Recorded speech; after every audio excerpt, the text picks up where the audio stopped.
Hey guys, it's time to do our 4-month channel review. So let's check it out. Let's see how far we've come along this journey. All right?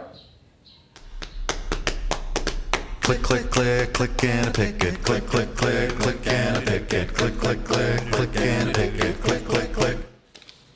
All right, so in 4 months, we came up with a jingle. Tick, tick, tick, tick, tick, tick, tick, tick, tick, the one I play at the beginning of all my videos. We came up with a logo. What do you see? And then I also built a logo for the main website. And then I just put together a business card so I could give to people when I go out doing my videos, when I start making my outside videos. That way, hopefully I can get some more subscribers. All right, so the challenges have been to appease the YouTube algorithm to try to get my videos to be seen. And what I've come to discover is either you're really lucky and you get something boosted that gets your whole channel moving, or you have to consistently put out content on a regular basis, and then eventually that will take off. And for my instance, it seems that I'm gonna have to just keep pumping out the content. For whatever reason that is.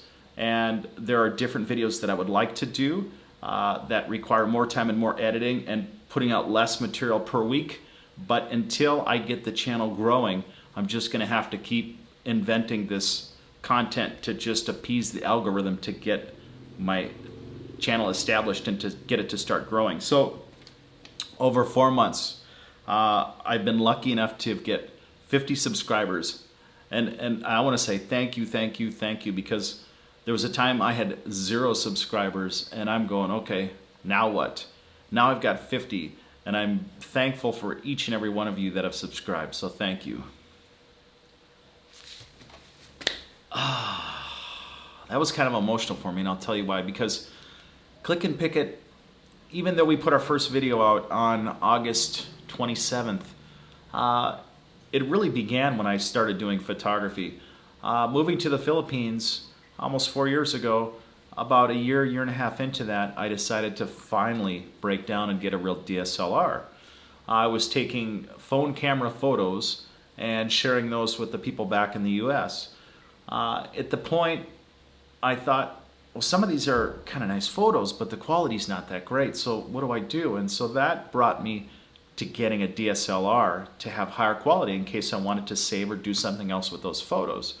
And that led to me making some of my art prints that nobody knows, that nobody's ever seen. So this is an example of a print that I made. Now, nobody's seen these prints. These prints are pretty much an unknown. And at the same time, I have to ask myself, at what point do I call myself a photographer? At what point do I call myself a printmaker? Where does that come into the being of feeling established, feeling like we are what we decided to be? And that's a really hard place to find. When I did auto body restoration, it took me 4 years before I felt that I could take a simple dent out and do it properly. 4 years. So I kind of doubted myself for 4 years until I finally could master that simple, basic technique. And how long does it take for photography to feel like you're a photographer? How about a printmaker? How about a YouTuber?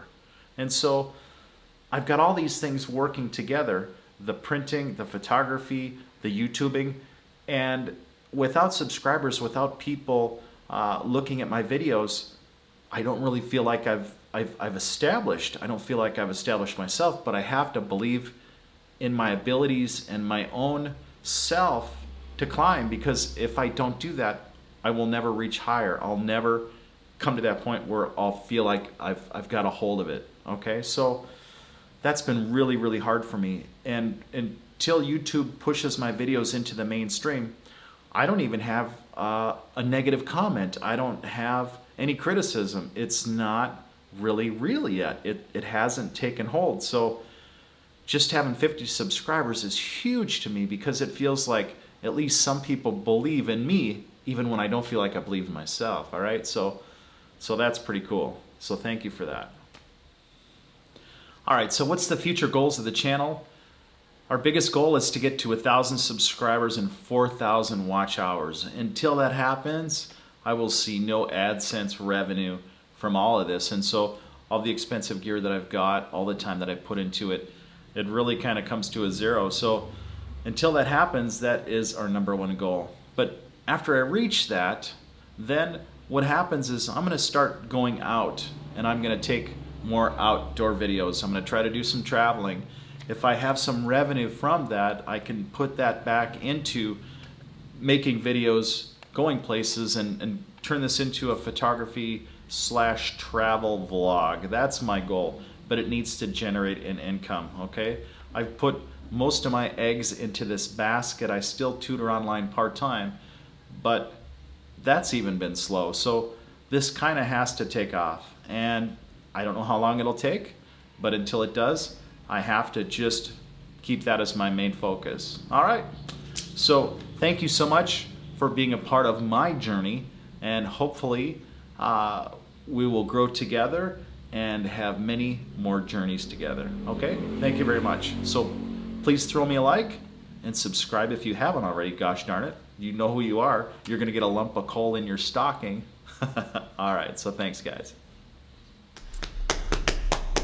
Click, click, click, click and a picket. Click, click, click, click and a picket. Click, click, click, click and a picket. Click, click, click.